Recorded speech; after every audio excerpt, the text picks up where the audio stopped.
Hello everyone and welcome to a new English pronunciation episode.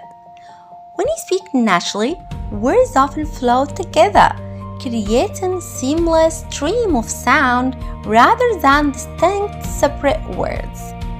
This phenomenon is known as connected speech, and mastering the techniques used to link sounds will make your English sound more fluid, natural, and easier to understand for native speakers.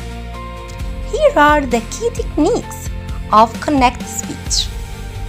Understanding these four primary ways words link together is essential for improving your speaking rhythm.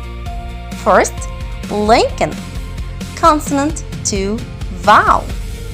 When a word ends with a consonant sound and the next word begins with a vowel sound, they blend together as if they were one word.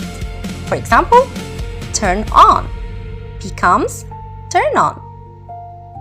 Second, intrusion.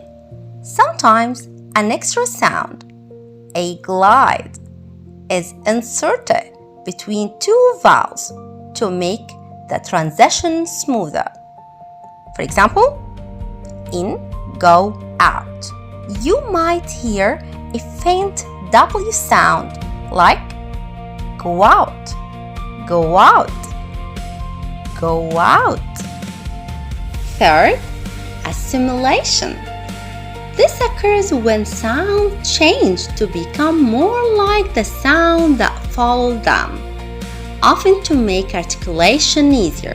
For example, don't you often sounds like don't you, where the t and y sounds blend into a ch sound. Fourth, elision. This is the omission or swallowing of sounds, usually t or d, lear t or lear d, when they are clustered between other consonants.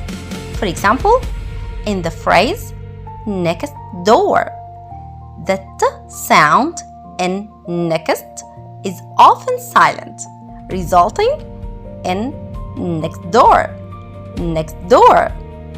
But the question here, why it matters? Simply to improve your fluency. Using these links helps you maintain a natural pace and rhythm, preventing the robotic or choppy sound that often comes from pronouncing every word in isolation. It also helps in enhancing listening comprehension. By learning how these sounds combine, you will better understand how native speakers talk in real-life situations where they rarely articulate every individual syllable perfectly. So, linking sounds gives you natural sound in speech.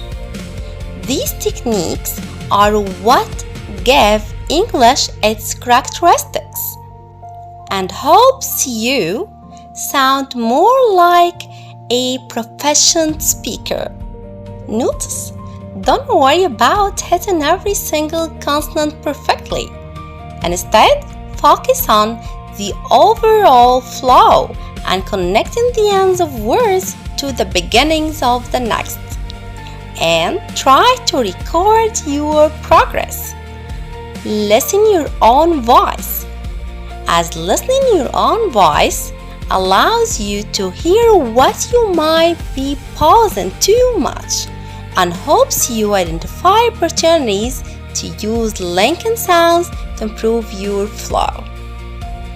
Would you like to practice some specific phrases using these linking techniques? With the next episode. See you then!